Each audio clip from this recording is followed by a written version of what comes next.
xa vexo que entrou Lidia, así que lle vamos a dar paso e vamos a comezar. Vamos a ver. Moi boas. Hola, Borxa. Hola a todos. Vamos a ver. Bueno, eu escoiteche ben, creo que a xente a ver que me confirme que te escoita ben. Nada, antes de comezar, a pregunta que lle fago a todo o mundo, é a tua vez en Twitter? Sí.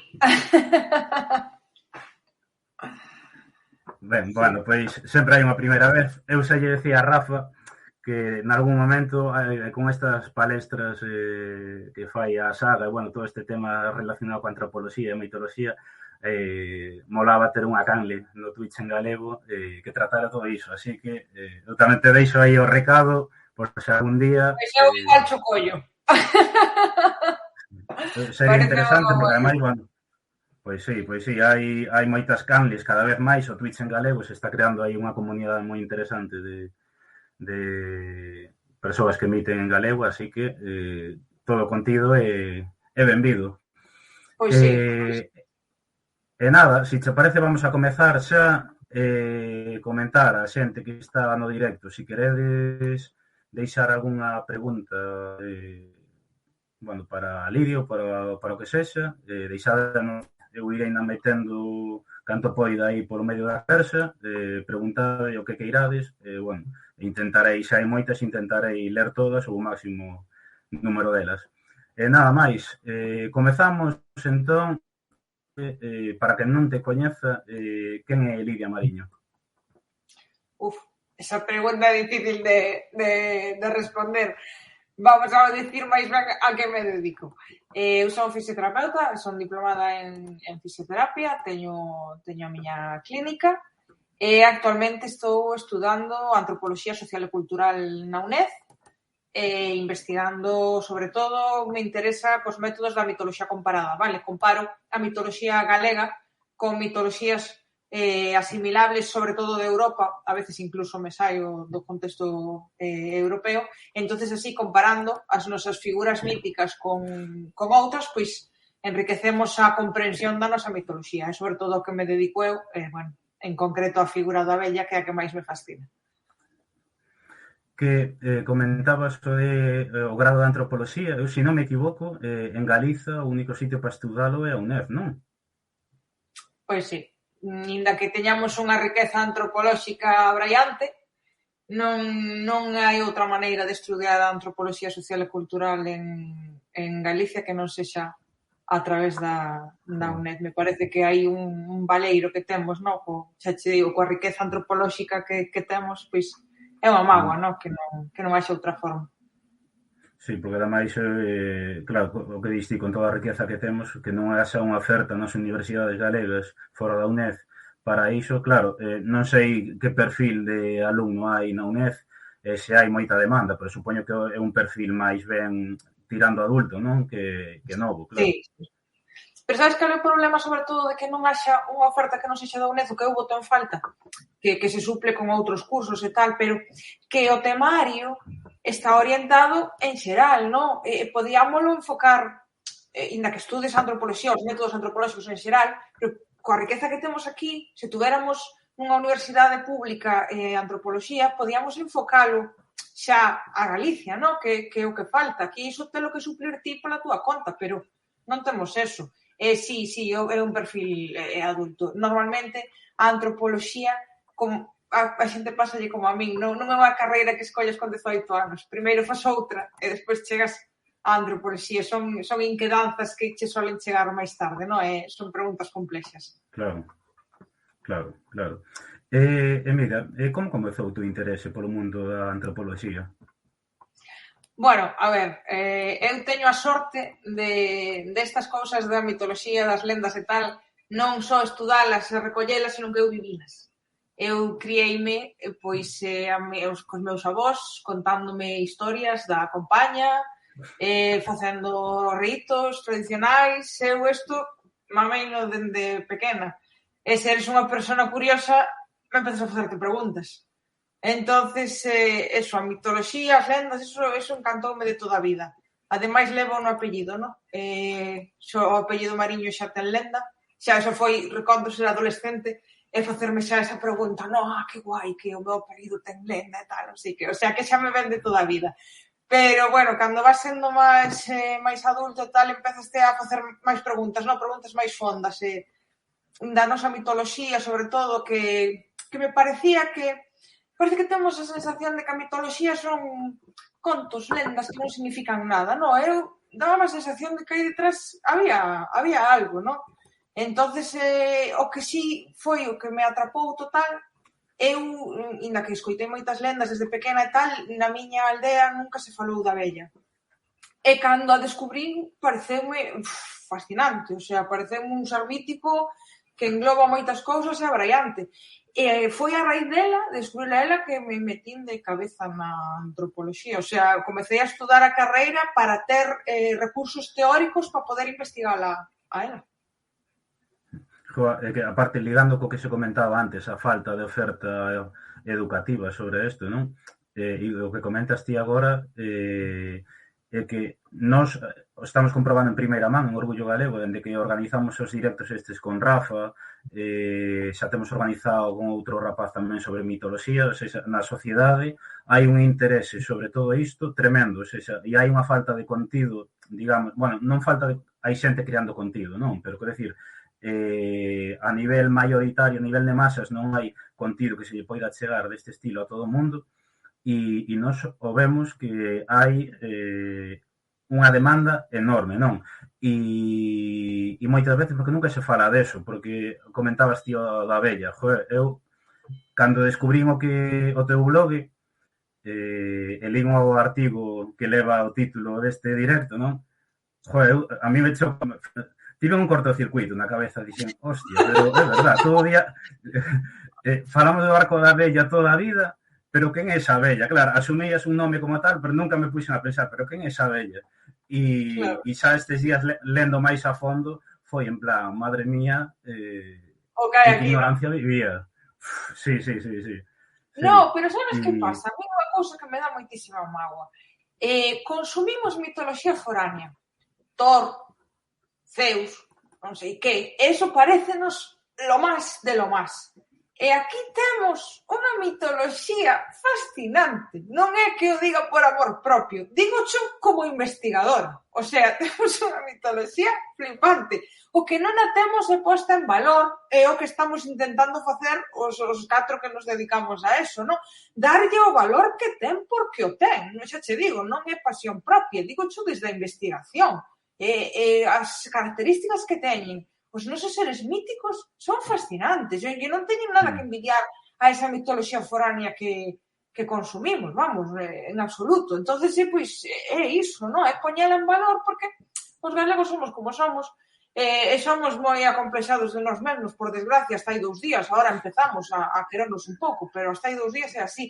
Entonces, asóciase con superstición, con ignorancia, a xente avergónzase de contar esas historias, claro, por eso non a temos posta en valor, porque a asociamos así. Pois sí, eu nun dos cursos estes que daba Rafa na UNED, le lembro que aparte unha frase que tamén me quedou aí marcado, que decía, aquí todo o mundo fala de Thor, cando nós temos o noso Thor galego que é o Nugueiro, non? E é verdade, non? Quero dicir, estamos sempre mirando para fora, cando logo temos aquí... Exacto. Temos aquí... mira, hai unha pregunta que eu a verdade non coñezo como é a nivel interno, pero dende fora vese que o mundo da antropoloxía é un mundo casi en exclusiva de homes, ou eso é a impresión que me dá a min en base ao que coñezo. Ti pensas que realmente é así ou non? A antropoloxía en xeral non.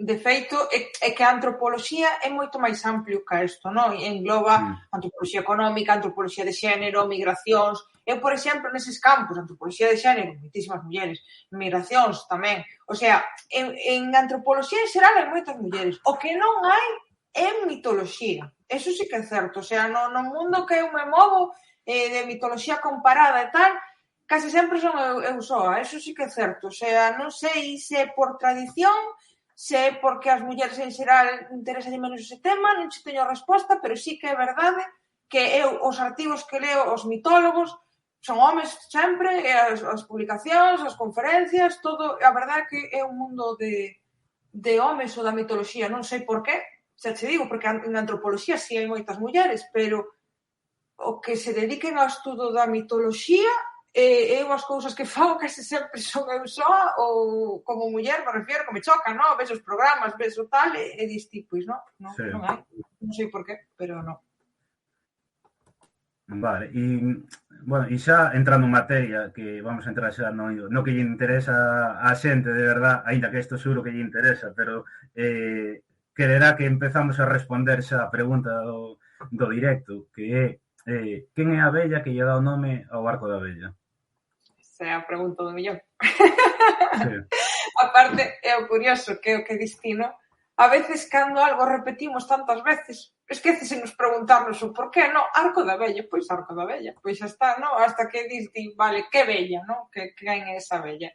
Bueno, pois o fascinante de todo isto é que non é Arco da Vella porque é unha vella calquera, senón que a vella é como chamamos en Galicia un ser mítico que ten unhas características fascinantes, aparece repetida en moitos máis contextos, non só no nome do Arco da Vella, pero concretamente ten unha ligación moi grande coa meteoroloxía.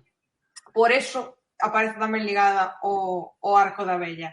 Está moi presente no tema meteorolóxico. De feito, pois recolleuse en algúns lugares de Galicia, no? Cando aparece xeado polas mañáns, cando unha capa de xeada, din, esta noite peneirou a vella canto quixo, entendendo que esa xeada é como a fariña que cae a súa peneira, ele é un ser mítico que está nos ceos, peneira e fai caer. Entonces, aí xa vemos que esa vella ten unhas características xa bastante significativas, non? Crea o arco, é capaz de facer a xeada, en moitos refráns sobre o clima aparece ela, porque quen é esa vella tamén que aparece nos refráns, non? Que hai moitos, pois hai unha vella tocando a zanfona, cando trona. Entonces os tronos que son? O son da súa zanfona? Xa outra característica. Ou, mira que en maio ainda vella ya queima o tallo. En todos os meses hai unha vella facendo algo dependendo do clima de tal. Por qué? Porque sempre esa vella, non?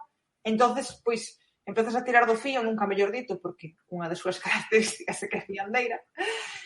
É unha personaxe mítica hoxe en día, pero eu defendo, entre outros, que é un recordo dunha antiga divindade que ten unhas características abraiantes, e entre elas, pois esa, a da meteoroloxía, e en Galicia, que aparte, esa denominación Arco da Vella, nos non lle damos valor, pero os lingüistas que están analizando os nomes do Arco da Vella, Galicia sempre aparece mencionada neses estudos lingüísticos que eu leo moito, internacionais, nun lugar de honra, porque parece desabraiante que conserváramos ese nome. Normalmente está ou romanizado, arco iris é unha deusa iris, entón está pasado polo filtro romano, ou cristianizado, hai arco de San Martín, arco de San Xoán, arco de Deus, pero que en Galicia conservamos o nome antigo, Arco da Vella, e sempre nos mencionan como ese lugar de Europa xunto con, hai moi poucos, hai en Grecia tamén se di Arco da Vella, en Fuerteventura me parece que, bueno, nas illas, hai moi pouquiños sitios que conservaran o nome dela.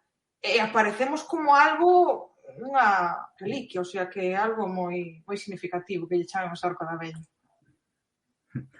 Comentan aquí o detalles que tamén en Galiza e tamén en Portugal leva o nome, non? Sí, en Portugal tamén, sí. E que, sen embargo, o de Arco da Vella non é o único nome que recibe, ten outros nomes, non? Cales son? Sí.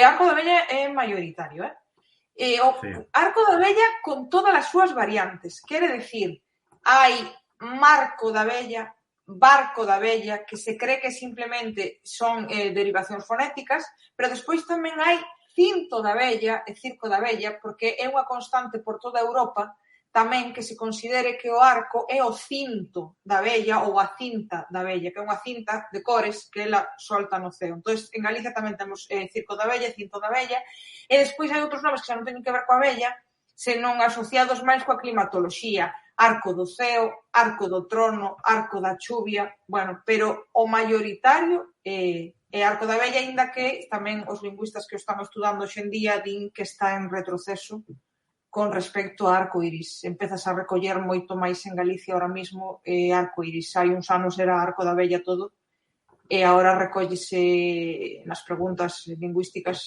arcoíris, está en retroceso Arco da Vella. E bueno, polo que podemos saber, a Vella está relacionada non só co Arco da Vella, senón tamén bueno, coa meteoroloxía, cos dólmenes e menires, co entroido, como instauradora de normas sociais.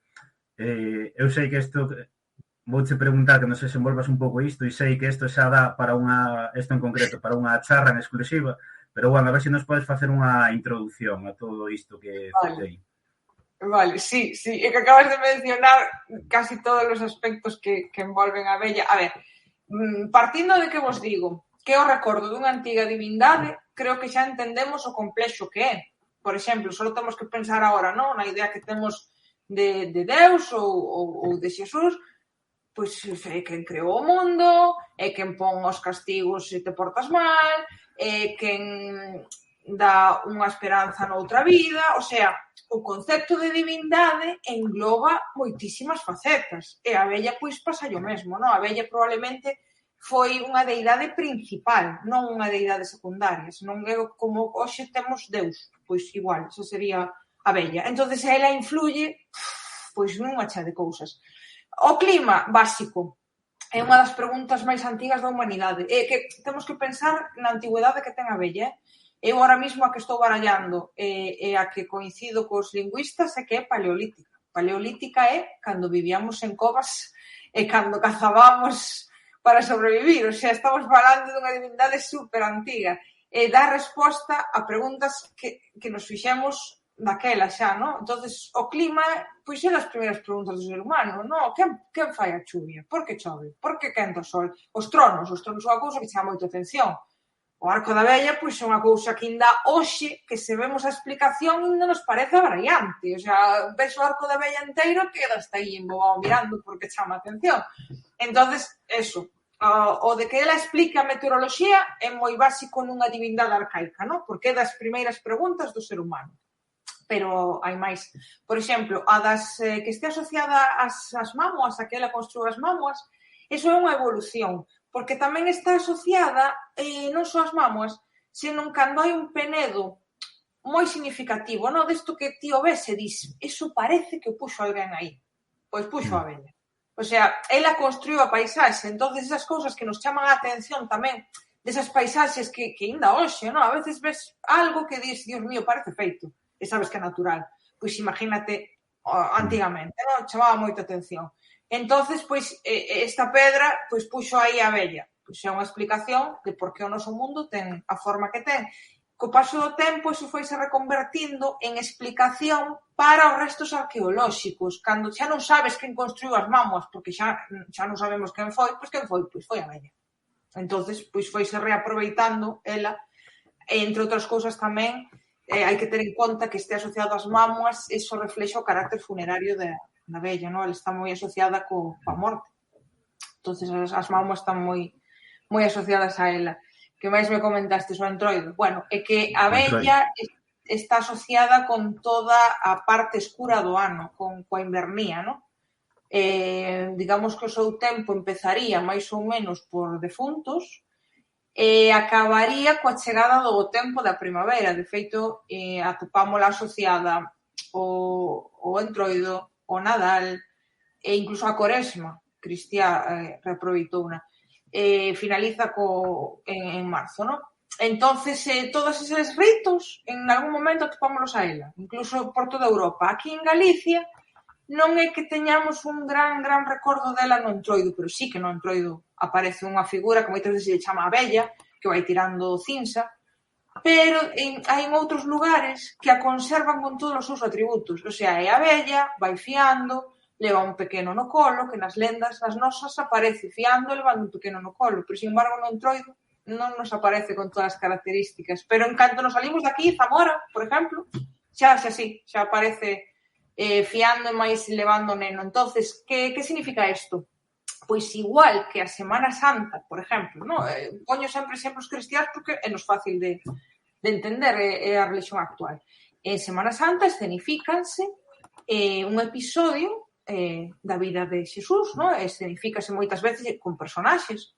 que o representan, a súa crucifixión, o martirio, a resurrección, pois o entroido sería un rito que escenificaría un dos episodios da vella, que é cando é o parto da vella, non? En moitos lugares escenifícase como ela dá luz. A ver, non é que o entroido solo sexa iso, o entroido son moitas cousas, pero unha dos mitemas que ten dentro o entroido é que conservou a esa personaxe mítica facendo o que ela facía nesa época do ano. É unha parte da súa historia, ela ten unha historia, entonces unha parte da súa historia represéntase durante o entroido. Isto é fascinante, porque quere decir que era unha religión, non me gusta a palabra religión, porque é bastante moderna, ela é bastante antiga, pero, bueno, un sistema de crenzas cos seus mitos e cos seus ritos. O sea, non é só que teña lendas, historias, senón que tiña un rito no que ela era recreada e ela era actuada. Estamos a falar dunha visión moi complexa. É unha deusa en toda a regla, con eso, cos seus mitos e cos seus ritos. Non sei se me preguntastes algo máis. Se non vai me decir. No, ti tamén falabas nun artigo no teu blog que, bueno, logo comentaremos por aquí para quen o queira visitar, que tamén ten a función de instauradora de normas sociais, non? Sí, e que eso é algo típico tamén das divindades. Ti pensa, por exemplo, pois na Biblia fálase de que Deus deu a Moisés a tabla dos 10 mandamentos. Entonces, unha divindade tenlle que decir á humanidade como se ten que comportar. Hai unhas normas sociais, e que nas puxo? Pois, tradicionalmente, sempre as puxeron os deuses, non? Entonces, o ser humano cúmpleos porque é temeroso deses deuses. Entonces, a vella tamén ten esa característica. Para empezar, temos marcos divisorios que se nos di que foi ela que nos puxo. Eso é moi interesante, porque ela entonces puxo os límites entre as parroquias, por exemplo. Eso está moi ben porque... Dime. Non, iba a decir, entón foi ela quen creou os marcos. É que, sabes que é o máis gracioso de todo? Que ela creou 3 cousas que son as que crean máis conflictos en Galicia. Unha, mover os marcos. A outra son ao reparto das horas de moenda. É unha cousa que creou moitísimos conflitos tradicionalmente en Galicia, que horas lle toca moer a que familia. Pois sabemos que temos lendas nos que foi a vella a que repartiu esas horas. E a terceira, tamén creadora de moitos conflitos en Galicia, as horas de rego da auga, cando lle toca levar a auga para a finca a cada persoa. Ela tamén aparece asociada a eso. O sea que, como ves, sí que facía falta unha divindade que nos dixera que normas tiñamos, porque ainda así nos costa moito seguir esas normas sociais. Pero sí, a través das lendas e da mitoloxía temos esa hipótese, ¿no? Que ela foi quen creou eso, porque aparecen lendas súas relacionadas con, pois, que foi a que puxo o marco, que foi a que puxo as horas de moenda, que foi a que tal. Entonces, pois, esta é unha característica máis que nos fai pensar que era unha deusa, non? Son os deuses os que din como se ten que comportar o ser humano, cales son as normas, cales son eso, o que hai que facer para, e se non o faz, pois hai un castigo divino. Normalmente non sabemos cal era o castigo, neste caso, que impoñía a vella, pero habería, igual que hai o mito, pois habería un castigo se ti incumprías eso. Que xusto comentabas antes, bueno, de todo relacionado cos dólmenes, falabas tamén dos penedos. Claro, hai quen di que a vella podería ser unha antiga deusa precristiá, non? Pero, en base a eso, o que ti estás comentando, a pregunta do millón, a vella podería ser a Moura? É que a vella é a Moura. A vella é a faceta anciá da Moura. A Moura, nas lendas, normalmente chamamos de Moura a guapa, fermosísima, de cabelos loiros que aparece peiteando. Esa é a vella cando é xoven. A hipótese coa que estou traballando agora é que é vella durante a parte escura do ano e ao chegar a primavera é cando esa Moura, non? De feito, cando aparece en Galicia esas lendas de esa Moura no San Xoán, en pleno comezo do verán. E, sen embargo, na parte escura do ano, pois aparece coa forma de vella. Entonces é o mismo, o sea, o que chamamos xeralmente Moura, a min o que máis me interesa é a faceta da vella, porque é a máis poderosa. Cando aparece como vella, sempre é cando ten máis poder. Ademais, se te vas... Eu, uso as ferramentas da mitoloxía comparada para obter máis datos, non? Se te vas ao contexto en xeral de todo o mundo, tense a por vella porque ela creou o mundo. Entonces é o ser humano máis vello que hai. Non hai nada máis vello que ela, porque ela fixo todo o que nos rodea. Que pasa? Que ela ten a capacidade de regenerarse en cada primavera. Isto está inédito, estou polo dicindo aquí en primicia, pero vai sair ahora publicada nas actas das últimas xornadas da Asociación de Escritores en Lingua Galega. O artigo que eu mandei, o artigo é sobre o arco da vella, e falo desto, non? Da súa capacidade de regeneración. Cando chega o tempo, ela ten a capacidade de regenerarse e facerse nova. Por qué? Porque a terra se volve nova, entonces volve a dar flores, volve a dar froitos, e no inverno volve a facerse vella. Pero, en xenérico, ela sería vella, porque é o ser máis antigo que hai, que teña a capacidade de facerse nova para que o mundo poda seguir producindo, florecendo e dando froito, pois é outra cousa. Pero sí, o que me preguntas é sí, o sea, ela é a Moura, simplemente, pois eu centrome na súa faceta como vella, pero ela é a Moura. Cando aparece en Novo Tempo, pois é unha moza moi guapa, é moi relacionada co sol, non? Sempre se peitea no lugar onde dá o sol, o sea, que sigue relacionada coa climatoloxía, o que pasa que a vella está relacionada co clima invernal e a Moura relacionada co sol, que o clima da primavera e do verán. Están comentando aquí, bueno, xa deixando varias preguntas que vamos ler agora en nada. Está aquí a xente dicindo a vella e a Moura, non se podía saber ditir eso. Dío de Tei, se é a deusa dos marcos, podemos afirmar que aínda recibe sacrificios humanos. Pon aquí, toma Netflix. Tampouco nadie dixo que a vella ningún día se lle fixeran sacrificios humanos, Eu iso non o sei. Nas lendas non queda claro, non podemos afirmar. Pero xe hai unha cousa interesante. Nas lendas, se vos fixades, coa Santa Compaña, por exemplo, cando alguén incumple o de mover os marcos, despois aparécese como un alma en pena, porque ten que penar eso. Pois ao mellor o castigo da vella era ese, non? Que se moves os marcos, despois non vas pa máis alá tranquilo, andas a penar por aquí porque moveste os marcos. Pode ser. Pode ser.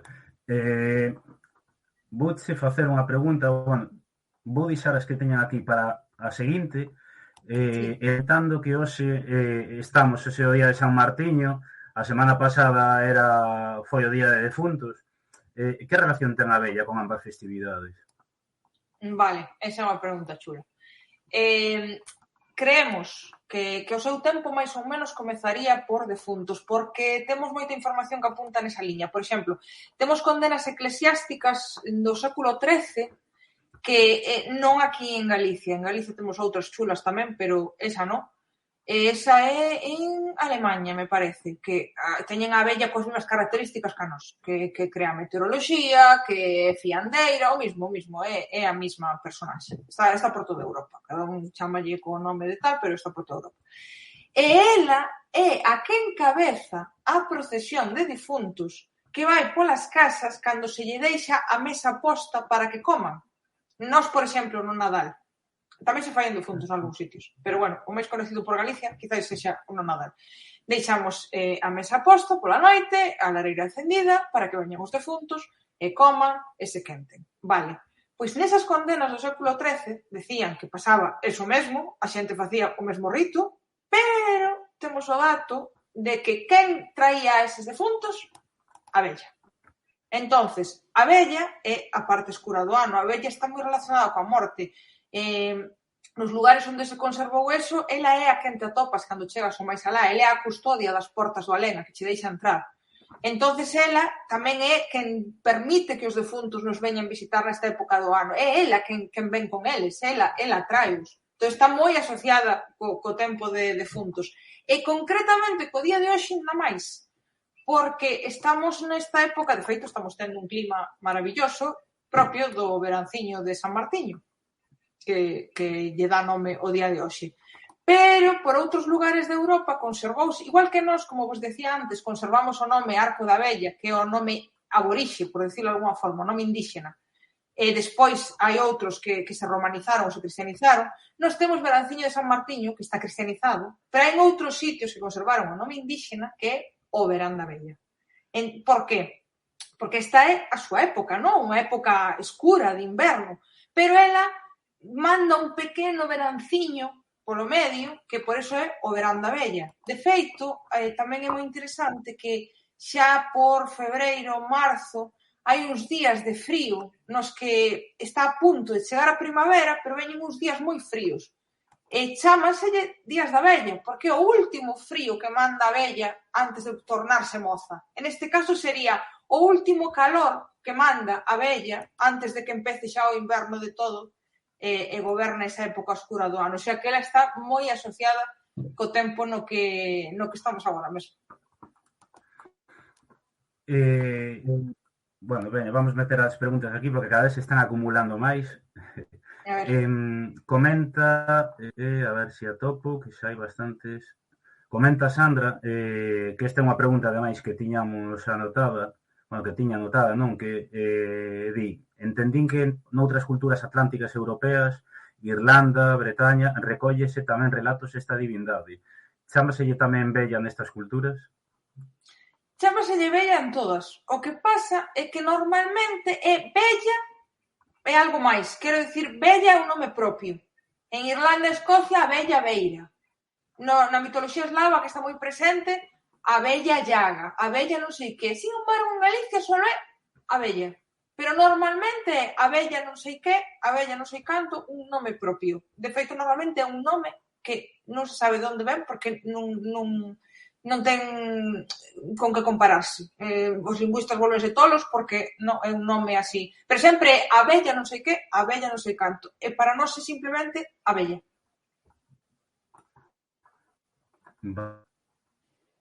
Di Sara Murados, é como a Mari de Euskal Herria? Sí, é a mesma. A Mari é o mesmo que a Moura. E a Mari, de feito, ten a capacidade de transformarse en Arco da Vella. O sea que é igual que a nosa vella. A Mari pode aparecer como unha moza moi guapa, loira, peiteándose na entrada da súa cova, ou pode aparecerse fiando xa como unha dona. É a mesma. Mari Moura é o nome que lle damos en Galicia, pero é a mesma personaxe. De feito, a Mari é moi interesante tamén para facer mitoloxía comparada, porque hai cousiñas que nós non conservamos que Mari sí. A ver, é que unha cousa que me gustaría explicar para que a xente entendera de onde saco todos estes datos, non? E cal é o método. Esta divindade é moi antiga, non? Xa vos digo, seguramente, pois, prehistórica seguro, pero seguramente incluso paleolítica, non? Xenón neolítica seguro, pero parallas incluso paleolítica. Entonces, se é tan antiga, non é tan fácil de reconstruir o seu relato. En Galicia non quedaron todos os datos do mundo. Temos moitos, gracias a Dios, temos unha riqueza moi grande, pero non temos todo. Isto é como un puzzle que se desfixo e as pezas espalláronse. Nós temos moitas, pero nós temos todas. Entón, vamos collendo outros lugares para encher os oquiños que nos van quedando en Galicia. Entón, gracias a eso, pois vamos facéndonos unha idea de conxunto de quen foi ela. Mari, por exemplo, nos moi útil, non? Está aí ao lado, sabemos que é a mesma, e ao mellor hai algunha peza que aquí xa non temos. Entón, úsala e dis, anda, mira, agora entendo mellor porque a vella fai isto ou o día que. Vale. Antes estabas comentando dos posibles castigos da vella. Eso lévame a preguntarche. A vella é boa ou é mala? O sea, é un ser bondadoso ou, polo contrario, pode actuar a mala fe? Esa tamén é unha boa pregunta. A vella é ambigua. Quere decir, temos unha idea, non me parece que Deus ten que ser boísimo, pero bueno, que Deus tamén temos a idea de que hai que ser temoroso del, non? Que pode castigar. Na vella pasan dúas cousas. Ten unha faceta moi benéfica e ten unha faceta escura, que eu chamo eu. Non me gusta decir maléfica, porque maléfica sería que ela ten mala intención e non é eso. Escura porque a vella é dona da vida e da morte. No momento que é dona da morte, ten que ter unha parte escura porque nadie quere morrer. Quere decir, todo o que se asocia con ela referente ou máis alá os defuntos ou tal, moitas veces ten unha connotación moi escura porque, lógico, ela é a morte en si mesma. Se ela é quen decide cando morres, ou se ela é a que fai que enfermes, tamén que fai que te cures. Pero, claro, ten unha parte moi escura. Esa xa de por sí. Ela de por sí, pois é dona da vida e da morte. Entonces, ten cousas boas e cousas malas. Ela é a que fai todo o bo que nos rodea, pero tamén que fai o malo que nos rodea. Entonces, ten esa parte escura. Pero despois tamén hai que entender unha cousa da vella, que moitas veces non se ten en conta. Nos non temos un recordo prístino dela. Pasaron moitas capas por riba, empezando polos panteóns de predominio masculino.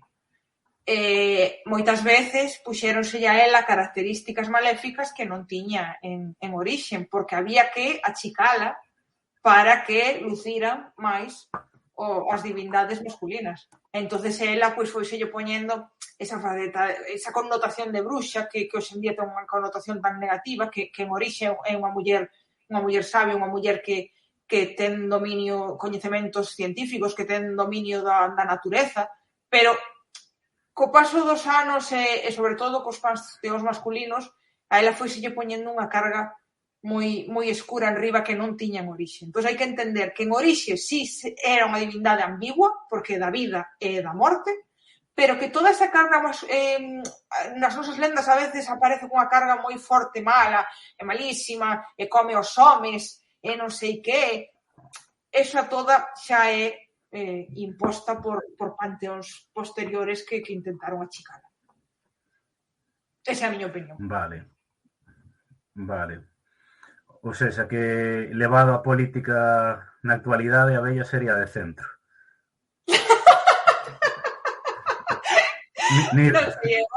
Non diría eu eso exactamente tampouco. Non diría eu eso. Mira, pregunta o de Teis, que lle deixei aquí a pregunta atrás.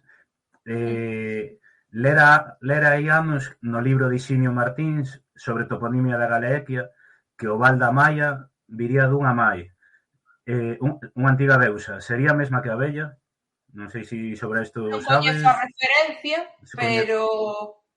pero pode ser. De feito, a vella parece super ligada á toponimia, moitísimo. Nos topónimos aparece moito. Dende logo, a ver, a nosa deusa nai orixinal que foi ela, moi probablemente. Que pasa? Que despois viñeron outros panteóns indoeuropeos, célticos, que xa tiñan outras divindades, non? Pero que ela foi a orixinal, pois moi probablemente. E que aparece moi vinculada á toponimia, sí. O problema é que non coñezo esa referencia en concreto. É que me estou rindo aquí porque poñen no chat. Confirmamos que na cona da vella non manda ninguén. Non sei por que sabía que alguén me iba a decir que iba a sacar esa da cona da vella non ninguén. A mí encantame esa frase, porque moitas veces cando estou investigando, non é broma, a vexo tan poderosa, eu mesma digo, na cona da vella non manda ninguén. Porque é certo, non? Vela así sempre tan poderosa, tan tal, e diste, pois é certo, na cona da vella non manda ninguén. Vale, están saindo máis preguntas, pero antes quería preguntarche que, bueno, a vella non é exclusivo do continente europeo, non? Porque eu lendo un artigo que falaba que, bueno, que en Latinoamérica teñen a canción de que llova, la Virgen de la Cueva, pero ali din la vieja está en la cueva. Isto supoño que é algo que quedou ali da conquista, non? Contesto xa as dúas cousas. Primeiro o segundo que me dices, despois o primeiro. Isto probablemente sexa algo que quedou ali da conquista américa, está claro. Simplemente ali se conservou a versión máis antiga. Aquí temos solo a Cristiá, a Virgen de la Cueva, pero vese que en algún momento, cando fomos a América, todavía dicíamos la vieja está en la cueva. Entonces aí conservaron. Eso é evidente porque é a mesma cantiga, eso non é algo prehispánico, está claro. Pero si pasa unha cousa coa abella. Cal é o motivo de que pensemos que é paleolítica, non? Porque pode dicir a xente, bueno, é porque, vale, é prehistórica, pero por que decides eso, non? Por que decides que é do tempo das covas? Precisamente porque está en todo o mundo. E todo o mundo é todo o mundo. Quere dicir, aquí en Europa ten unhas características moito máis afíns e moito máis similares, está claro, non? E no contexto atlántico, pois, ainda máis similares. Canto máis preto, máis similares. Pero, por exemplo, os aboríxenes australianos, que ainda hoxe son cazadores recolleitores, o arco da abella é unha serpe que ao mesmo tempo se transforma en muller bella, que foi capaz de crear a paisaxe, que foi capaz de crear os seres humanos, o sea, é o mesmo. Ela aparece por todo o mundo. E iso que significa? É como a xenética. Cando un xen aparece espallado por todo o mundo, canto máis espallado, máis antigo ese xen, porque quere decir que foi levado a contextos moi distintos do mundo fai moito tempo.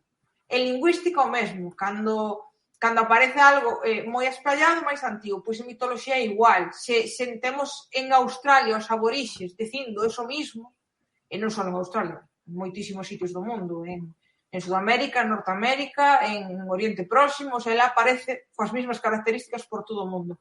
Canto máis espallado, máis antiga é. Entonces pensamos que ela é esa deusa nai ou ese gran espírito, probablemente o que quixeron representar cando facían esas Venus paleolíticas, esas figuras femininas, probablemente a quen querían representar coas pinturas das covas, é moi antiga. Que pasa? Que eu, sobre todo, inda que uso datos de todo o mundo, uso máis os europeos porque é moito máis similar, o sea, temos que entender que pasaron unhas capas de moitísimos milenios e séculos por riba dela. De feito, o feito de que fíe é algo neolítico, porque eso ven do neolítico, no paleolítico non se fiaba. Entonces, en Europa conservouse cunha característica así que xa idénticas, o sea, en Europa, tópala por toda Europa, idéntica. Nosotros é moi, moi similar, pero xa non idéntica, porque ela adaptouse a cada contexto cultural. Entonces, cada sistema de vida é diferente, cada cultura é diferente. Bueno, como comentabas antes, a abella ten presenza durante todo o ciclo da invernía. Non sei se nos podes profundizar un pouco da relación que ten tamén co Nadal. Sí, ese é un tema tamén chulo, porque supoño que a xente lle gustará saberlo. A mí sí, porque a mí encanta o Nadal. Entonces a mí gustoume moito saber que a abella era a personaxe tradicional. Bueno, normalmente é unha parella divina. É unha abella e un vello. Porque tamén existe a figura do vello, ainda que eu me centre na abella porque me gusta máis, pero ten un consorte que é o vello.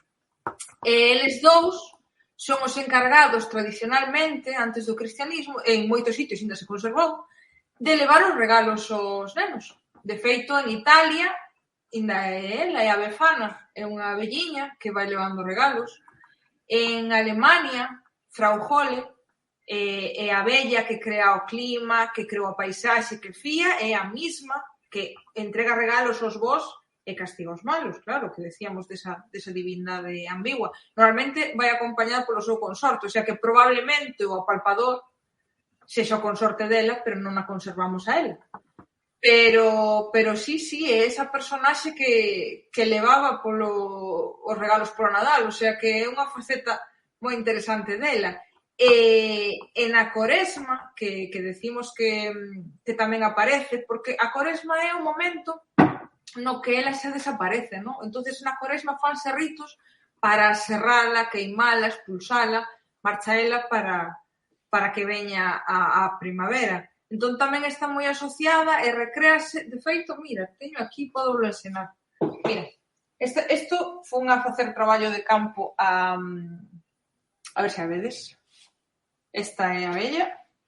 É unha boneca que se fai dela en Calabria, no sur de Italia, durante a Coresma. Fon ali a facer traballo de campo e escoitar as tradicións que aínda se fan. Está moi asociada tamén, castígase se non comes o que debes durante a Coresma, pero, bueno, trátase sobre todo de que ela marche para que veña a primavera. Entón, é moi curioso como dous ritos tan cristiás como o Nadal e a Quaresma, en vez de demonizala, absorbérona. É moi curioso, isto danos unha idea do potente que era a figura da vella. Tiña que ser moi potente para que o cristianismo, por exemplo, nas lendas de Befana, a vella en Italia, dice que é ela que leva os regalos ao neno Xesús. Isto é fascinante. É un sincretismo increíble. Tamén no mundo eslavo, entonces, o feito de que o cristianismo a absorbera e a fixera perdurar é que era unha figura importantísima. Era, pois, a deusa, igual que temos agora a Deus, pois, ela era a deusa. E unha pregunta que deixa, a ver se a dou, que xa están comentando, hoxe están moi activos no chat, e hai aquí unha pregunta que deixou David Outeiro, que di, cando ollamos a mitoloxía galega actual, vemos que a vella, ou a moura, ou a señora, etc., está omnipresente, como dis, mais a contraparte masculina da divinidade, como pervivencia mitolóxica, está máis difusa ou fragmentada. Que opinas sobre isto? Bueno, pois mira, no artigo ese que vos dixen que vai sair ahora, que vos facía primicia, por primeira vez falo do vello, que ata de agora non falara nunca del.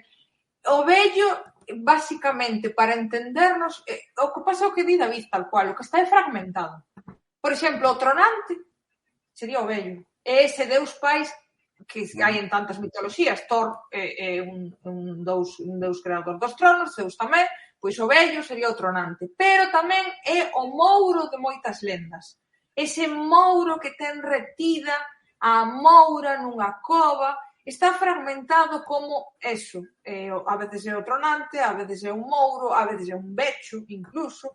Está máis fragmentado ca ela, ou quizá é que tampouco se fixo o traballo, porque a vella fragmentada tamén está bastante. Houve que peneirar para todo isto que vos estou contando aquí en 5 minutos alegremente, houve que ir xuntando todas esas pezas. O que está é por facelo o traballo. Eu empecé a apuntar algunhas características do vello, creo, David Outeiro, que che vai gustar ese artigo, porque xa sei que a ti che interesa o deus vello ese masculino. Xa che digo, está moi fragmentado, pero penso que se pode reconstruir tamén. Vale. Pregunta aquí Gloria si esta vella ten algo que ver ca vella que di moita xente que se ve na zona de Ponte Caldelas. Na vella? Que non. Na zona de Ponte Caldelas. Se eu lera algunha vez unha vella que se vía en Ponte Caldelas, pero tampouco coñezo, nin sei se está asociado a isto. É que non sei que nin sequera que lenda é, pero que é unha aparición, polo que decides. Sí, debe ser unha aparición, sí. É que non sei xa se estamos falando dunha lenda urbana máis actual ou se... Que conste que normalmente, inda que sexa unha lenda urbana máis actual, solen reaproveitar antigos mitos, non? E se é unha vella, sí que é probable que sexa un recordo dela, a veces actualizado, reaproveitado ou tal, pero pode ser que sexa un recordo dela. O que pasa que non sei en concreto como é eso, pero pode ser. Sí. Di aquí a que cheira papá, vamos a aproveitar xa este comentario que di para preguntarche a ver se nos podes entrar aí un pouco. E é que a vella tamén é unha lenda moi típica na montaña leonesa, entre León e Asturias, la Viella del Monte, chámanlle. Sí.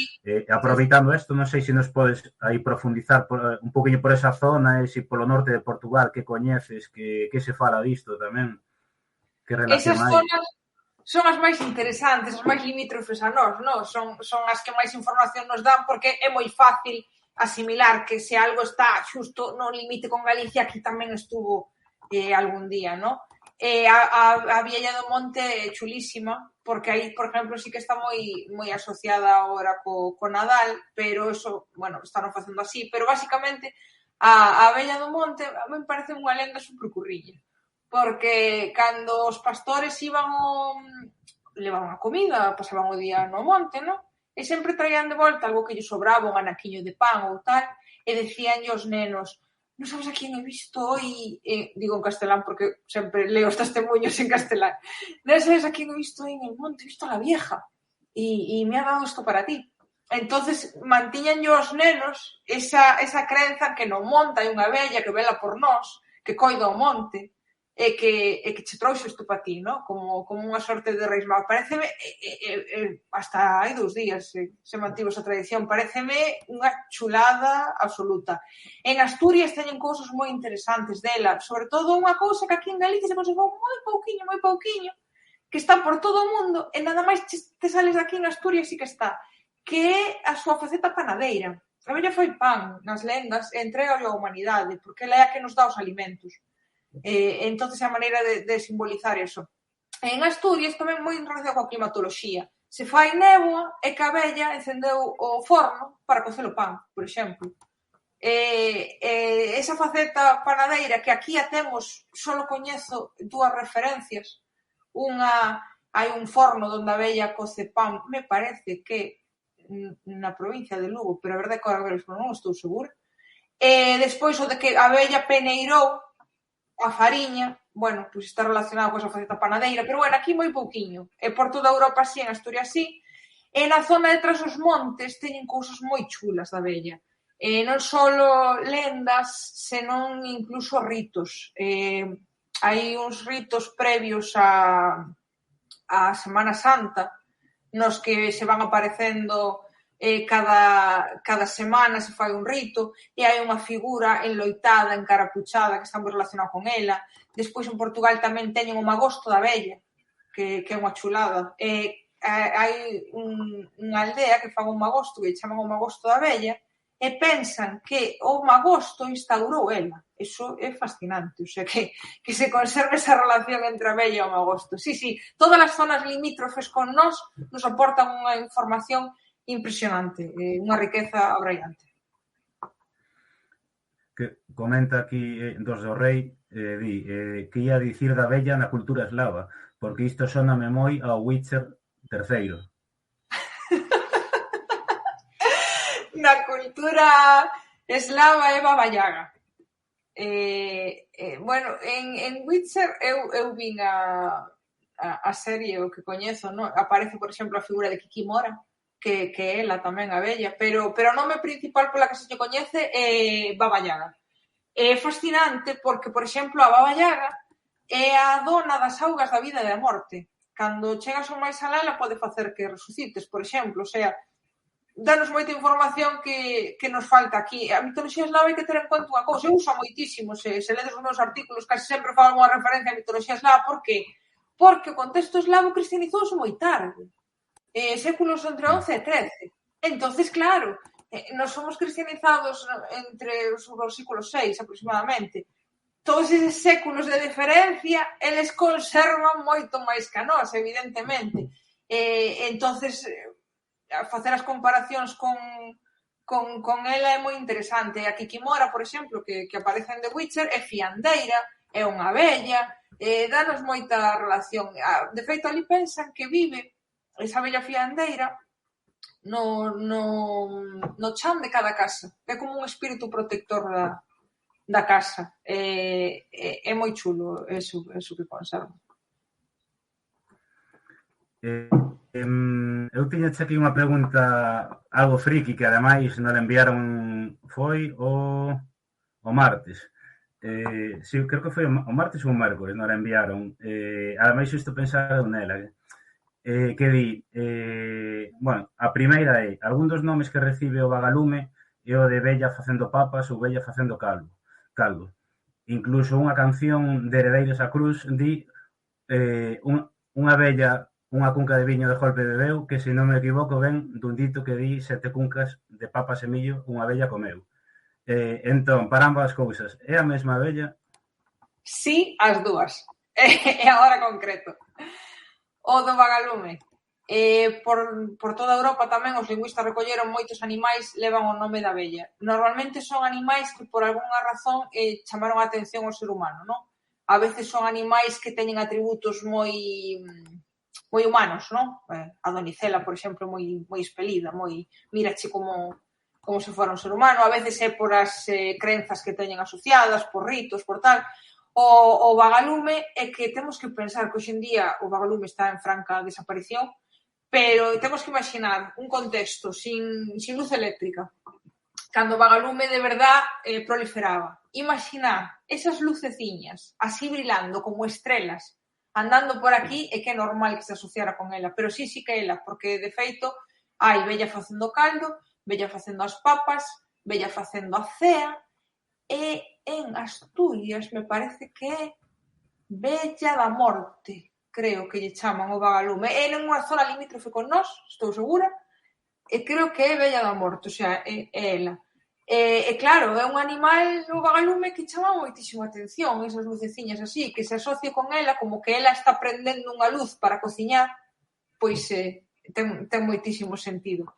E o da canción de Heredeiros da Cruz, eu recollín en Ponte Sampaio a cantiga original, que é Sete cuncas de papas de millo unha vella comeu. E o informante que me díxome que lla cantaba a súa avoa e que lla cantaba en relación ao arco.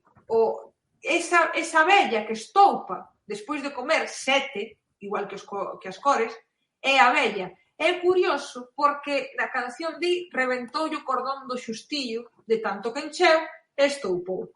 Xa vos dixen que está moi relacionada con un cinto, un cordón da vella. Entonces estoupa ese cinto de tanto que ela comeu e fórmase o arco no ceo. Que pasa? Que a versión que coñece todo o mundo é a de Heredeiros, que eu as que coñezo todas é comeu papas de millo. Non coñezo ningunha que bebeu viño, excepto a deles. Non sei se que na súa zona se decía así, pode ser, ou se é que a cambiaron para a canción por tal. Pero sí, ela é unha explicación das 7 cores do arco, ela que bebe as 7 cuncas, estoupa e forma o arco no ceo. Eu daba por feito que era unha versión así que fixeron eles, pero a verdad que agora me será dúbida, si... Non, pois sí, é unha cantiga. De feito está recollida en cancioneiros tradicionais, con papas de millo tamén. E xa che digo, eu recollida con 7 cuncas de papas de millo unha vella comeu, e incluso eso, o informante dicíame que a súa avoa cantaba cando aparecía o arco da vella e decía que era unha explicación para o arco. O sea, é tradicional. Di aquí o de Teis, na versión, e é verdad, na versión de Radio Cos, con as papas e viño. Sí, nesa canción tamén, sí. E ditos o rei, ostras, que currículum de fisioterapia e antropoloxía, calmaches as dores de lombo, explicache a orixe das tradicións a vez. É que, ademais, a ver, vou contar un detalle. Eu descendo dunha familia de levantadores de palitillo.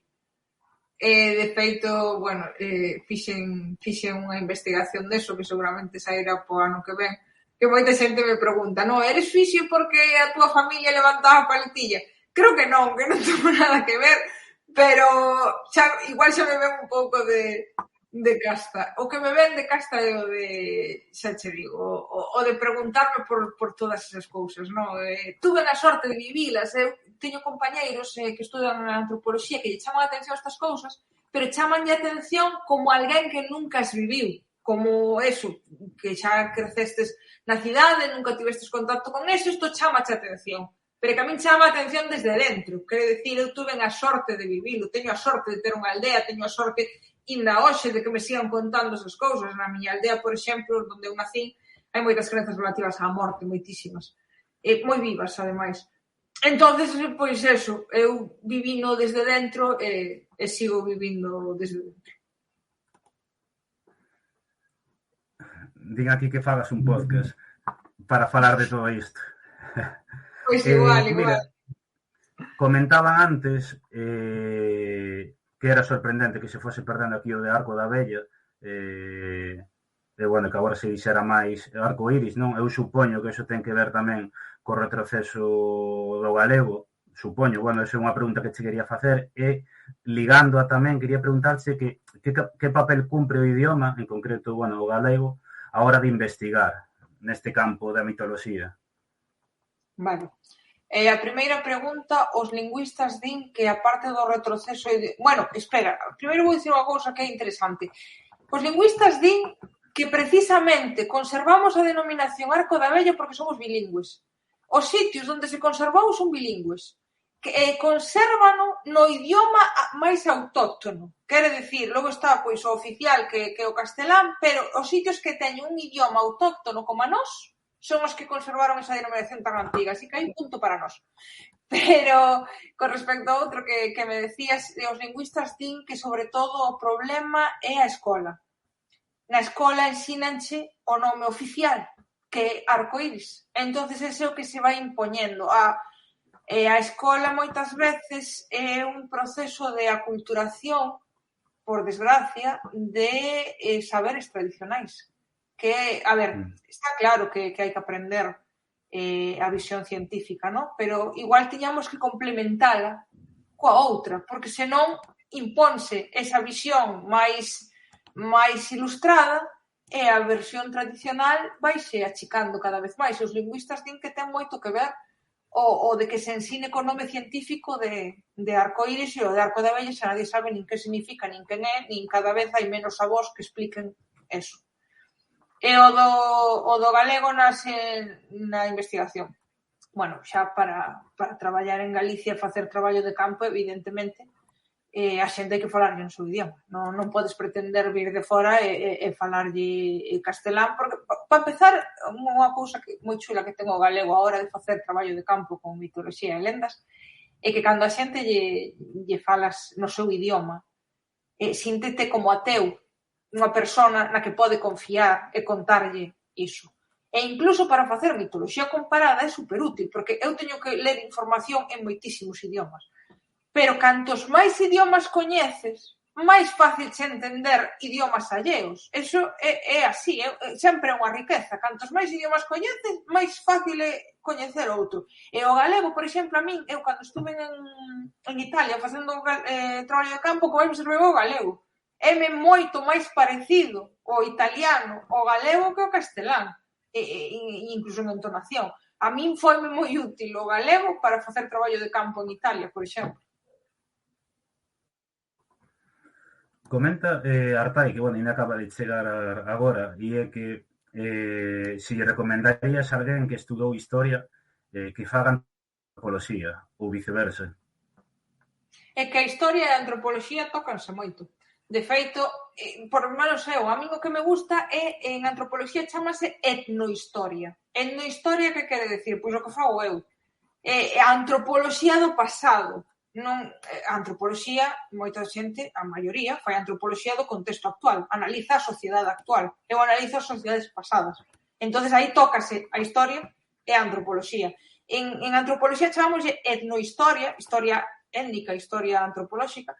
En historia chamanlle historia das mentalidades. Quere decir, as dúas cousas complementanse. En historia, a veces, o que falta un pouco é a visión máis da mentalidade, no? de como pensa esa xente que viviu. A veces quedámonos nos datos históricos, datas, que se fixo, que tal, sí, pero como pensaba esa xente? Que sentía?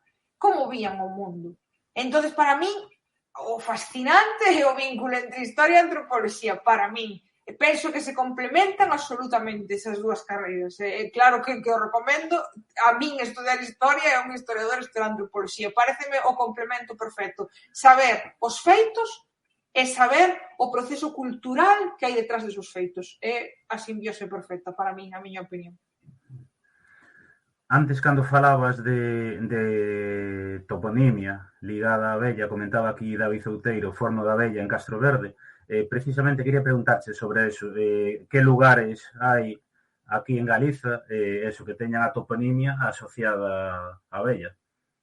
O Forno da Abella ese que comenta David, non sei se será o que vos decía antes, creo que estou segura, Castro Verde, pode ser, o que ten asociada a que é un forno onde a abella fai pan, que é dos poucos lugares de Galicia onde se conserva esa lenda. Bueno, infinidade.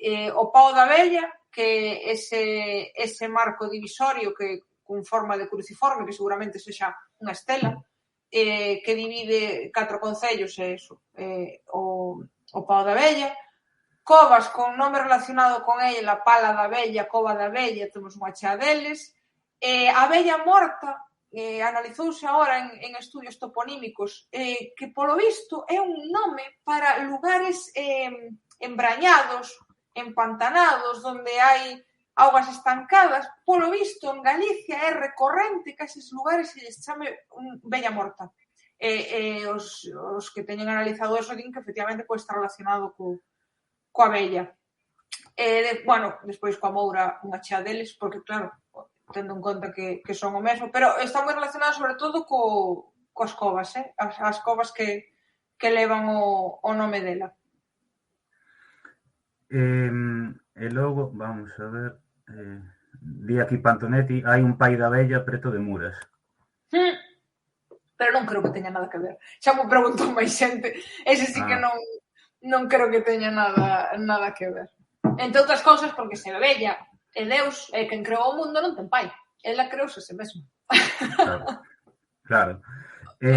Antes, bueno, falabas así por enriba da relación da vella co entroido, entón comentaban se podías profundizar un poquinho máis aí e, sobre todo, nos entroidos galegos, bueno, galegos ou tamén nos que hai na Península Ibérica, ou en Europa, bueno, neste podemos estendernos un poquinho, se queres, eso,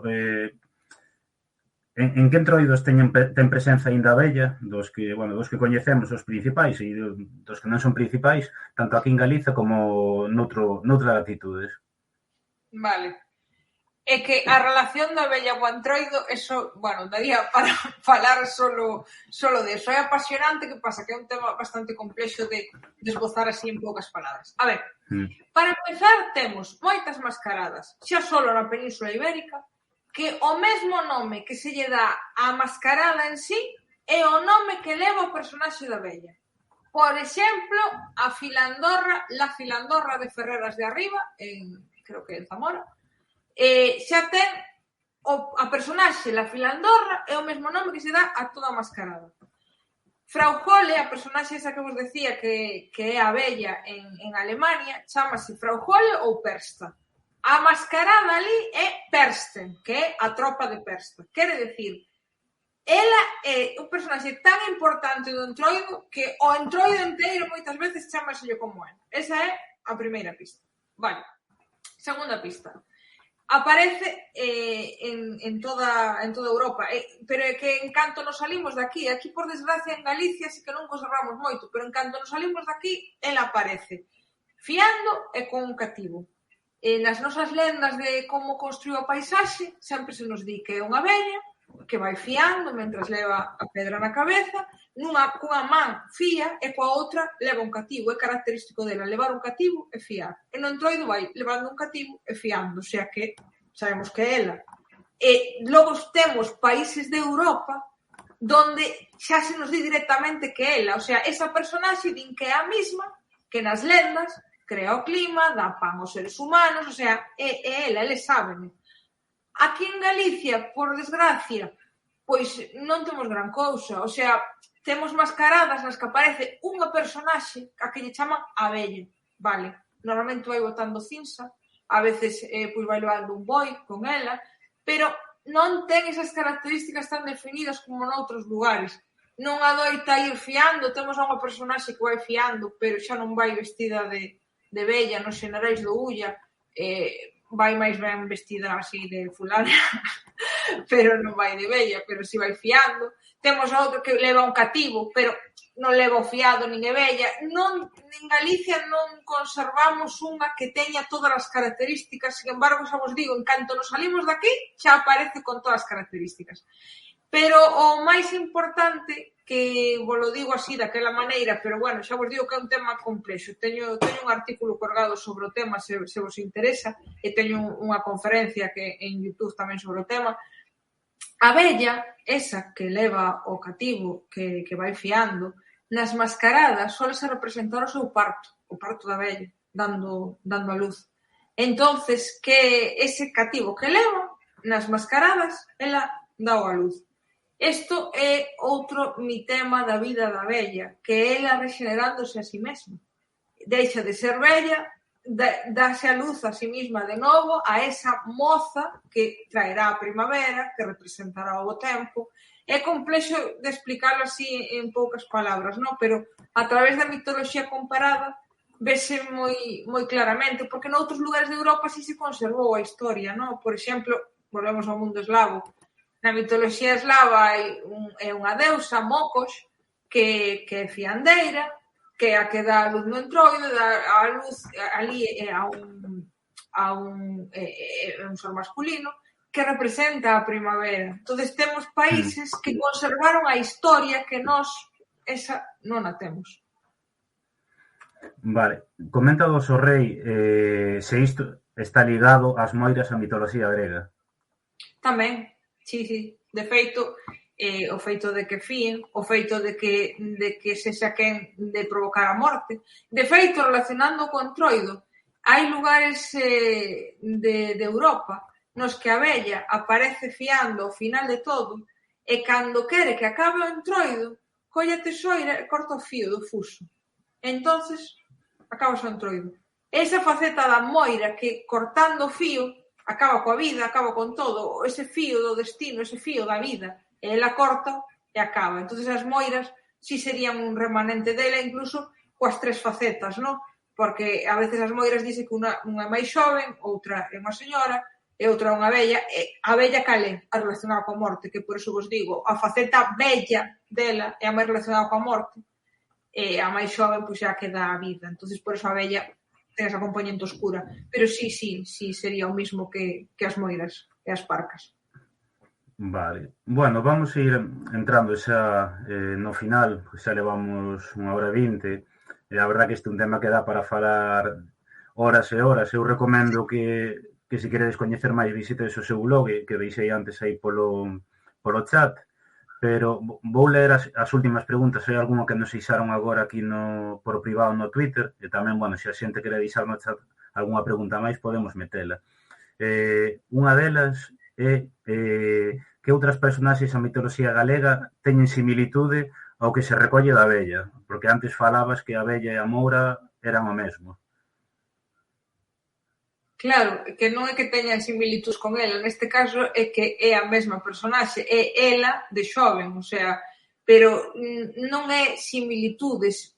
A ver, é que ela saese do contexto de ser mítico, porque si, a ver, temos algúns seres míticos pois que simplemente representan pois algo moi concreto, pero é que ela era unha antiga divindade. Hoxe en día chegounos como un ser mítico, pero non ten comparación con un ser mítico, pois como un lobisome, como non sei que, ela é unha antiga divindade. Entonces, coa moura sí, porque é ela mesma de xoven, pero con outros seres míticos non ten parangón. Ela non é amor meu, pero é así, ela está por riba deso.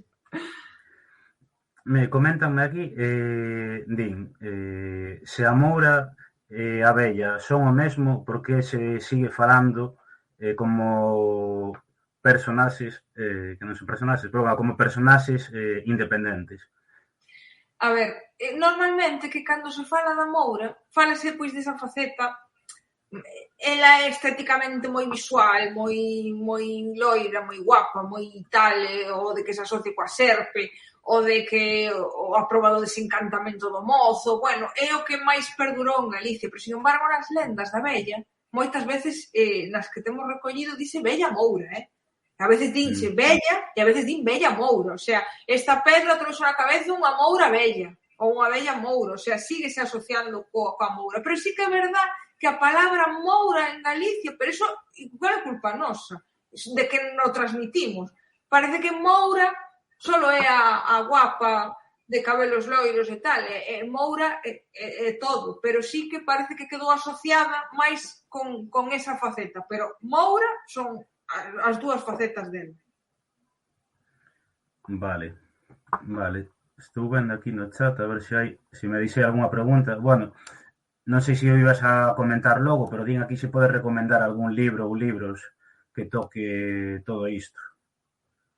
Non hai moito libro que toque todo isto, xa vos lo digo eu, precisamente por eso facemos este traballo. A ver, da moura en xeral, tamén fala da vella, Rafa Quintía ten o de análise estrutural e simbólico do mito da moura, é así o que máis trata este tema en xeral, pero a verdad é que non hai moito escrito sobre este tema, e menos nin en galego nin en castelán. Teste que ir para falar destes temas a inglés como mínimo, en ruso teñen moito, de mitoloxía eslava falando dela, e en outros países de Europa levanos a dianteira moitísimo en analizar esta figura. Deronse conta que estamos falando dunha deusa, no? De cando Deus era muller.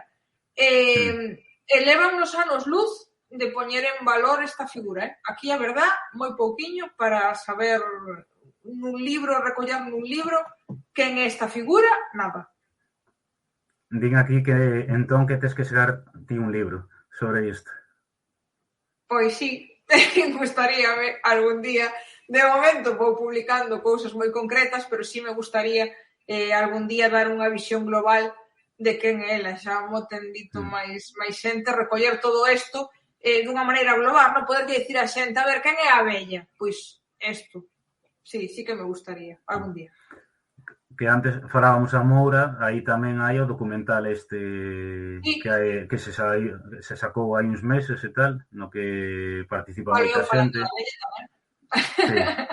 E aparte un documental potente son 2 horas e media e tal, pero moi chulo. Creo que falamos del no directo anterior con Rafa, e a verdade é que é un documental moi bo.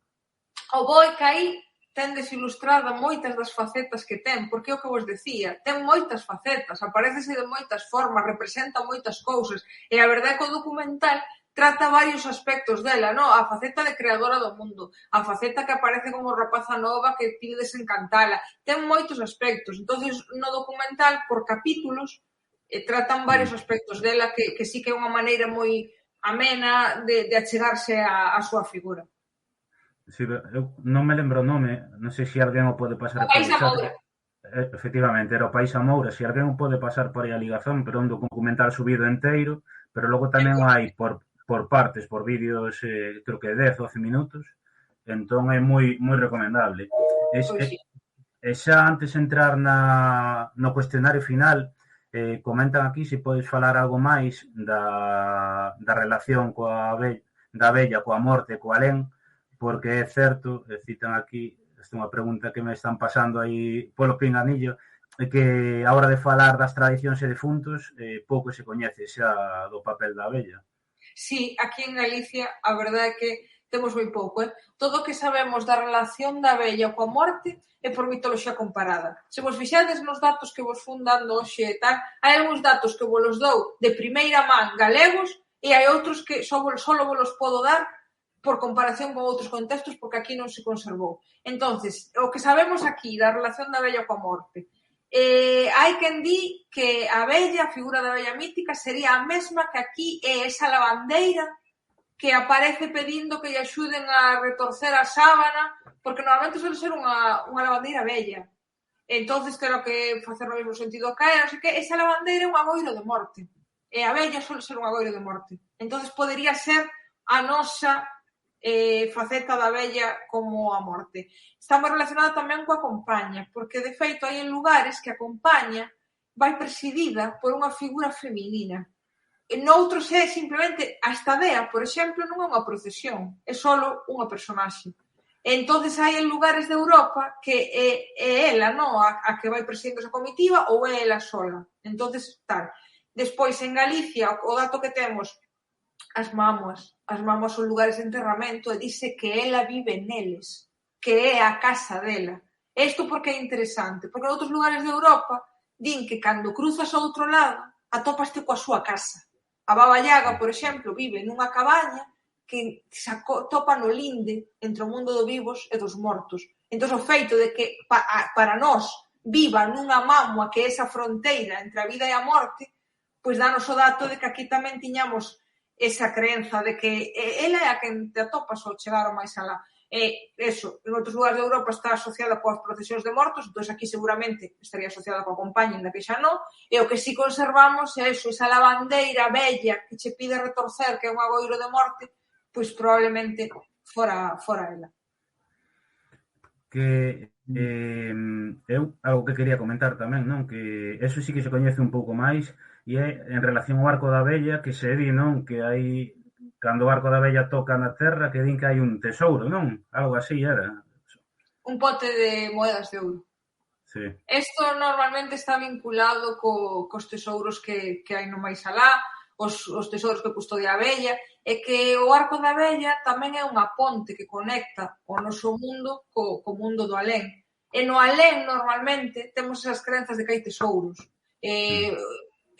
Aquí vivimos con obxetos normais, non máis alá teñenos de ouro, igual cos mouros, non? Que teñen obxetos de ouro. Entonces no alén sempre hai un tesouro, pero un tesouro é hoxe en día. Se nos vamos ás crenzas máis antigas, no máis alá o que había era sabedoría.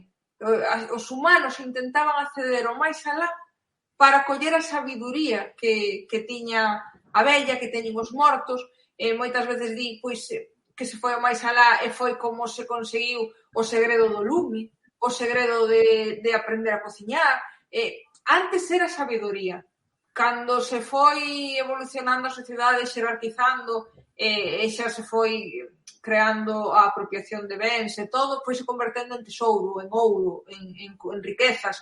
Pero nas versións máis antigas, o que había do outro lado sempre era sabedoría, que isto é moi bonito que o saibamos, porque primeiro que é un valor bastante mellor que o da riqueza, e segundo que ten máis sentido. Nós, seres humanos, o que querían era coñecemento, non? Para intentar facer as cousas mellor, e agora despois, bueno, pois foise convertindo en riquezas, en tesouros. Din aquí a crenza de que nas mámoas había tesouros, e lle contestan que cuantas non se expoliaron por iso. Ese foi o problema. O peor é que a realidade foi ratificando a crenza, porque efectivamente nas mámoas pois hai enxovais. Entonces basta que atopes, eu que sei, ainda que sexa un fuso, que non é nada, non é de ouro, é un tal, pero xa ratifica a crenza. Entonces, no momento que se atoparon cousas, ostra, é verdad que hai tesouros. Entonces, pois eso propiciou o espolio que tuvemos aquí impresionante, que incluso temos cédulas reais concedendo o dereito a espoliar mamos. O sea, foi unha auténtica fiebre de las mamas total e absoluta. Pois sí. Eu insistindo que deixei por aí outra vez o enlace do teu blog, porque, bueno, vamos a entrar xa no cuestionario final. Aí a xente pode seguir máis o teu traballo. Tamén comentabas antes en YouTube, eu creo que poñendo no buscador Lidia Mariño saen as charlas, non? Sobre Entroido. E tamén na miña canle, na que creei recentemente, xa subín as conferencias que teño do Entroido, e teño dúas do Entroido. Sí, pois poñede eso, Lidia Mariño en YouTube, suscribideos aí a súa canle, e tamén a Sociedade Antropolóxica Galega na súa canle de YouTube ten moito material. E nada, eso, podríamos continuar moito máis. Eu creo que isto máis adiante podemos facer outra segunda parte, pero xa con algo específico, non? Si a Moura no Entroido, por exemplo, ou a Moura relacionada coa morte coa alén. Eu creo que é un tema que dá para falar moitísimo. A xente que pida, a ver que tema lle interesa, e facemos un monográfico dese tema en concreto. Veña, pois que comenten polo chat, e se hai algo en concreto que queiran que se fale diso, pois para máis adiante facemos outro. Encantado. Eu tamén. Entón, nada, xa entrando no cuestionario final, bueno, a primeira pregunta que te quería facer sobre isto é que recomendes un libro. Vale, vou recomendar o Kalevala. O Kalevala é unha recopilación de poemas, o que para nós serían cantigas finlandesas tradicionais. Eran cousas deslavazadas, cantigas, que os mitólogos lle deron sentido e crearon o mito finlandés, que iso sería o chulo que me gustaría facer a min con Galicia, non? Ir recopilando estas cousas deslavazadas e crear ese mito que hai detrás. De feito, sale a vella tamén. E a quen lle gusta a mitoloxía comparada, e como se pode recopilar a tradición dun pobo e darlle sentido para crear a súa mitoloxía originaria, Kalevala, con K e V, Kalevala. Vale. Un filme ou documental, bueno, que queiras. Vou dicir La Dama de las Nieves. É unha película que se estrenou nos anos 80, téndela no meu blog colgada, está en YouTube, porque, gracias a Dios, témola en castelán, polo menos, que é sobre a vella. A personaxe principal é ela, no? É a vella xermánica, Frau Holle, é un conto, no que ela, pois, está na cima dunha montaña, é a que crea o clima, a neve, o mito da vella feito conto, la dama de las nieves. Vale. Un lugar para visitar. Outeiro Bicudo, en San Pedro de Baroña. E diredes por qué? É unha pedra que a levou a vella na cabeza mentras fiaba hasta ali. Hasta aí, todo normal. Pero a pedra ten unhas características. É a propia cara da vella. A pedra ten uns ollos, unha boquiña, e ela mirando o mar. É espectacular. Ostra, Non é coñecido, pero é espectacular. non o coñecía, así que tomo nota. Non é nada coñecido. Un inciso só que din aquí no chat, unha pregunta. Falaste desos vagalumes. Haberá algún conto no que dirixan ou alumen o camiño as persoas? Conto ou comentario de algún informante? Non. Hasta onde eu sei, vamos. Pode haberlo, evidentemente, isto seguirse recollendo día a día, pero hasta onde eu sei, non. Sería bonito, verdad? Pois sí. Un creador ou creadora de contido en galego. Aquí sirve o que sexa. Sí. Vou decir un antropólogo galego que ahora está fincado en Madrid, que é José Luis Cardero, que ten escrito sobre mitoloxía galega, pero, sobre todo, recomendo, porque o ano que ven vai sacar un libro que creo que a xente lle pode interesar, que é sobre, explora a posibilidade de que en Galicia existiran chamáns e druidas. Vou non recomendar. Ese libro vai salir en galego, ainda que a veces escribe en castelán, pois eu digo, está fincado en Madrid, pero é galego. Creo que a xente lle pode gustar. Vale, tomamos nota. Que comentan aquí. Vale, nada, por último, que é para ti o orgullo galego? Así como concepto. Mira, eu penso que cando alguén está orgulloso de algo, o que fai é amar ese algo. Ti sinteste orgulloso dun fillo, dos teus pais, de tal, é porque os amas, os queres, non? Entón, orgullo galego é amar Galicia. E que é amar Galicia? Para mí, despois de todo o que vos levo falado de como foi a miña infancia, amar Galicia e sentirse orgulloso de Galicia é sentirme orgullosa das miñas tradicións, da miña cultura, do que me foi legado polos meus antepasados. Para mí, o orgullo galego é estar orgullosa, en vez de pensar que eso son supersticións ou non sei que, estou orgullosa desa cultura que me foi legada. Pois é curioso desto porque cada persoa convidada dá unha resposta completamente diferente da outra sobre o que significa para ela o orgullo galego, non? É curioso porque hai opinións centro. Bueno, nada máis. Habría que facer unha análise antropolóxica sobre as respostas que dan a esa pregunta interesante. Pois sí. Mira, nos tes aí para bucear nos nosos directos en YouTube. Ao final de todo, vas pregunta por pregunta e é unha pasada, ou seja, que unha con outra non ten nada que ver. Bueno, é importante que nos sintamos orgullosos, cada un da faceta que sea, pero que nos sintamos orgullosos. Pois sí. Pois nada máis, eu, pola miña parte, agradecerte que estiveras aquí connosco, a verdad que é un tema super interesantísimo, que dá para falar horas, é un tema que, o teu traballo cobra moitísima máis importancia, porque ademais, non existe contido, non existen libros, non existe prácticamente nada que fale sobre iso, entón o teu traballo vale doble.